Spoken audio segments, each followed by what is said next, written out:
घाटशिला का जो चुनाव है महज एक औपचारिक है। चंपई दादा क्या कर रहे हैं आप झारखंड के आंदोलनकारी रहे, आप बड़े नेता रहे और आज आप अदानी अंबानी को बेचने देना चाहते हैं क्या? अगर भाजपा जीतेगी यहाँ तो अदानी अंबानी का राज होगा, मैं कहना चाहता हूँ।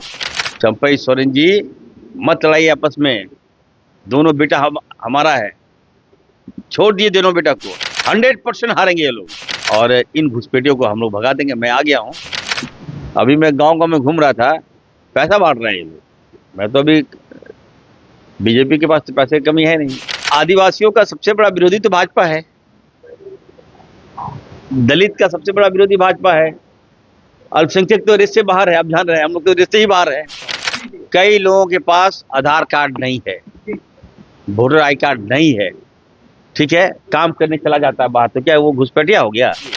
केंद्र में भाजपा की सरकार है, लेकिन हम लोग को पैसा नहीं मिल रहा है, हम लोग पैसा के लिए मोहताज हो जा रहे हैं। बताइए, आने वाले दिनों में आप देखिएगा भारतीय जनता पार्टी का नामो निशान नहीं रहेगा। घाटशिला का जो चुनाव है महज एक औपचारिक है और मैंने पहले भी कहा था, खास करके हमारे जो विपक्ष के साथी लोग हैं, जो भाजपा के लोग जो बरसाती मेढक है यहाँ, इन लोग को शर्म आना चाहिए। मैं रिक्वेस्ट किया था, हाथ जोड़ा था कि राजनीतिक में एक मिसाल पेश करो। पहले जब मान लीजिए 8 महीना के इससे पहले चुनाव हुआ, अब उनका निधन हो गया, रामदास सोरेन जी, इतने अच्छे लीडर को यहाँ के लोगों ने दिया और उनका नाम न केवल घाटशिला में बल्कि पूरे राज्य में नाम हुआ। शिक्षा जगत में क्रांति लाने का काम किया उन्होंने, अब डेथ कर गए, तो एक मिसाल पेश करना चाहिए। उनके परिवार पहली बार ऐसा मैसेज जाना चाहिए कि नहीं, कोई निर्विरोध चुनना चाहिए, तो मुझे अच्छा लगता है। लेकिन नहीं, हम कूदेंगे ही, हम लड़ेंगे ही, तो आइए लड़िए।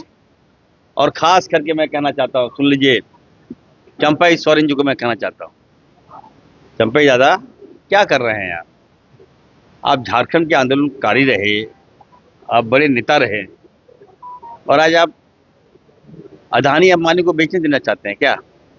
झारखंड को, घाटशिला को, जमशेदपुर को। आज टाटा है, अगर भाजपा जीतेगी यहाँ तो अदानी अंबानी का राज होगा, मैं कहना चाहता हूँ। मैं गया था उड़ीसा अभी, पता है, एक जनता हमसे पूछी थी कि सर बहुत बड़ी गलती होगी, हम लोग भाजपा की सरकार बना दी यहाँ। घर घर में गुजराती लोग घुस गया, वहां सारा व्यवसाय, सारा पूंजीपति घुस गया। चंपई सोरेन जी मत लड़ाइए आपस में, दोनों बेटा हमारा है, छोड़ दिए दोनों बेटा को। क्यों इस सब में आप कूद रहे हैं? क्या शोभा देता है क्या आपको? 100% हारेंगे ये लोग और जो लोग यहाँ आए हुए हैं नेता लोग, खास करके मैं कहना चाहता हूँ उन लोगों से, इन लोगों को बहुत उम्मीद है, मन में जिज्ञासा बहुत पैदा हो गया इन लोगों का। जिज्ञासाओं को मैं तोड़ दूंगा। जनता से मैं कहना चाहता हूँ, यहाँ कोई बांग्लादेशी नहीं है, यहाँ कोई घुसपैठिया नहीं है, ठीक है। यहाँ यदि कोई घुसपैठिया है तो वो भाजपा के लोग हैं, ठीक है। और इन घुसपैठियों को हम लोग भगा देंगे। मैं आ गया हूँ, बहुत लोग, बहुत एक हफ्ता में सुन रहा था, टीवी में, व्हाट्सएप में, इंस्टाग्राम में देख रहा था, फेसबुक में देख रहा था कि उल्टा पुल्टा बयान दे रहा है, बिना लॉजिक का बयान दे रहा है। अरे भाई, लोकप्रिय मुख्यमंत्री आदरणीय हेमंत सोरेन जी के नेतृत्व में राज्य अच्छा काम कर रहा है।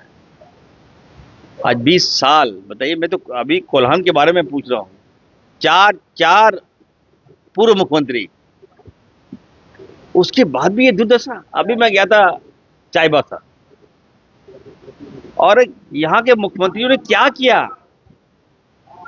20 साल तक आपने राज किया, राज्य की जनता का आपने शोषण किया, दोहन किया, खनिज संपदा आपने लूट लिया, कुछ दिया नहीं।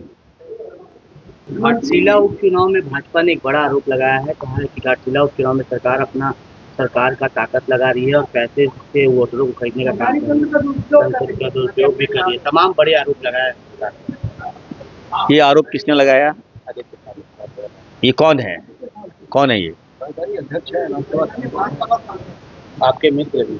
नहीं, तो पहले तो ये बताइए, वो कहाँ के हैं? झारखंड के हैं कि झारखंड के बाहर के हैं? अब बताइए, सरकारी तंत्र का दुरुपयोग कर रहा है।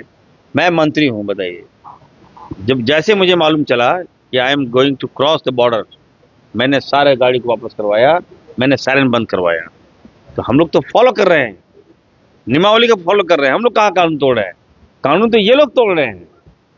इनकी भाषा में, इनकी बोली में लगाम नहीं है। और मैं तो फिर से कहूंगा कि इस तरह से क्या कर धन बल का प्रयोग तो वो लोग कर रहे हैं। अभी मैं गांव में घूम रहा था, पैसा बांट रहे हैं ये लोग। मैं तो अभी बीजेपी के पास तो पैसे की कमी है नहीं। इनके नेता लोग गांव का, अभी मैं जिधर से मैं जा रहा था, देख रहा हूँ कि चुपके चुप बड़ी बड़ी गाड़ियों में पैसा बांट रहा है। इस तरह की बातें करके ये गुमराह कर रहा है ताकि हम लोग इसी में उलझे और ये लोग अपना रोटी सेक लें। लेकिन ऐसा कुछ नहीं होने वाला है। देखिए, ये सीट झारखंड मुक्ति मोर्चा की सीट थी और यहाँ की जनता आज भी श्री राम दास सोरेन जी को मान रही है, उनके परिवार को मान रही है। यहाँ चुप नहीं होना। मैं आ गया हूँ। मैं तमाम लोगों से मैं कहना चाहता हूँ कि आप लोग कोई बांग्लादेशी नहीं है, कोई घुसपैठिया नहीं है। आप लोग झारखंडी हैं, आप लोग हिंदुस्तानी हैं और वोट तीर धनुष में देना है। भाजपा आदिवासी हो गया। विरोधी कह रही है, आपको कहती है कि चाईबासा में लाठीचार्ज किया, आदिवासी बच्चों का कीमत 2 लाख रुपए लगाए गए, इस तरह का आरोप। आदिवासी विरोधी कौन? हम लोग? जी। ऐसा प्रश्न कीजिए, आप लोग भी, अच्छा लगता है। विपक्ष आरोप। देखिए, आदिवासियों का सबसे बड़ा विरोधी तो भाजपा है। दलित का सबसे बड़ा विरोधी भाजपा है। अल्पसंख्यक तो रेस से बाहर है, आप जान रहे हैं। हम लोग तो रेस से ही बाहर है।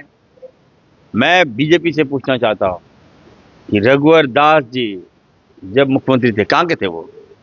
छत्तीसगढ़ थे ना जी। हमारे पेशेंस का और इम्तिहान मत लीजिए भाई। यहाँ के लोग भोली भाली हो सकता है, भोली भाले हैं, भोले भाले हम लोग हैं, तभी ना ये लोग राज कर रहा है भाई। 5 साल रघुवर दास, बताइए, जितने सांसद हैं 8 लोग बाहरी हैं, जितने विधायक है उसमें भाजपा के, हमको लगता है आधा ज्यादा सब बाहरी लोग हैं। नाम भी मैच नहीं करता है हम लोग में। कभी कभी आप देखिएगा, नाम अगर आप देखिएगा, ये लोग लगता है बाय बॉन्ड लिखा के लाता है नाम। दीपक, उसमें फिर होता है दीपक से रोशनी का मत, फिर प्रकाश लगा दिया। दीपक और प्रकाश, बताइए, हद हो गया। बताइए, अरे दीपक रखो ना, एक ही दीपक काफी है। नहीं, हम प्रकाश भी जोड़ेंगे। जोड़िए, कौन मना किया? दीपक प्रकाश क्या? और सुनिए, सेठ, अरे भाई संजय सेठ, ठीक, बोलिए। आपका कहना है कि यहाँ पे कोई घुसपैठिया नहीं है। आप ही के क्षेत्र में अमीन मंत्री जी ने इस चीज का उजागर करवाया, 6 आदमी गिर गया आपको चपलिया परिषद में और मतलब फर्जी पाए गए। इस पर आप क्या कहेंगे? कहाँ पे? चपलिया परिषद घाटीदार मैं देखिए, आपको मैं बता दूं आपको, हम लोग झारखंडी हैं। आज भी मेरे पास मैं जामताड़ा से बिलोंग करता हूँ। कई लोगों के पास आधार कार्ड नहीं है, वोटर आई कार्ड नहीं है, ठीक है, काम करने चला जाता है बाहर, तो क्या वो घुसपैठिया हो गया? नहीं, मेरा जवाब दिए, उसका क्या कराएं? देखिए, कई आदिवासी, मेरा दलित, सुनिए ना, दलित, मेरा मुस्लिम लोग काम करने चला जाता है। नहीं आधार कार्ड, रुकिए ना भाई, नहीं है आधार कार्ड, नहीं है आधार कार्ड, नहीं है वोटर लिस्ट। इसका मतलब क्या हुआ? घुसपैठिया हो गया? बिल्कुल, ये बेबुनियाद सवाल है। यहाँ हम लोग आपसी भाईचारगी में रहते हैं, आपसी प्यार, आपसी मेल, आपसी व्यवहार। आप देखिए, इतना सेंसिटिव हमारे लोग हैं, एक दूसरे के प्रति सम्मान करते हैं। कई भाजपाई पार्टी में आपके शामिल हो गए, जिलाध्यक्ष कहाँ पे? जेएमएम में शामिल हुए, भाजपा को बड़ा झटका लगा है। वही भाजपा कह रही है कि पैसे से खरीदे गए नेताओं को। नहीं, देखिए, आने वाले दिनों में आप देखिएगा, भारतीय जनता पार्टी का नामो निशान नहीं रहेगा। कई लोग, भाजपा के कई पूर्व मंत्री, कई पूर्व विधायक हमसे संपर्क में हैं। ये सारे लोग कांग्रेस में आना चाहते हैं, झारखंड मुक्ति मोर्चा में जाना चाहते हैं। अरे वो क्या है ना, ये लोग देख चुका है ना। अब आपको सत्ता मिला, बेवजह आप कुछ कर नहीं रहे। झारखंड का पैसा नहीं मिल रहा है। सोचिए, केंद्र में भाजपा की सरकार है, लेकिन हम लोग को पैसा नहीं मिल रहा है। हम लोग पैसा के लिए मोहताज हो जा रहे हैं। बताइए, आप पैसा देंगे नहीं, काम कैसे होगा, विकास कैसे करेंगे? लेकिन हमारे स्रोत आप लेके जाइएगा, कोयला, पानी, लोहा, बिजली सब लेके चले जाइएगा, लेकिन आप हमारा टैक्स नहीं देगा, जीएसटी पैसा हमको आप नहीं दे रहे हैं। तो ऑब्वियस है, नेता कब तक सहन करेगा भाई? जो लोग आए हैं झारखंड मुक्ति मोर्चा में, मैं स्वागत करता हूँ। और भी टूट होगा देखिएगा भाजपा में। भाजपा कई विधायक, मैं नाम लेना नहीं चाहता, हम तोड़ने जा रहे हैं, शामिल हो गए हमारे यहाँ महागठबंधन में बहुत जल्द। शुक्रिया।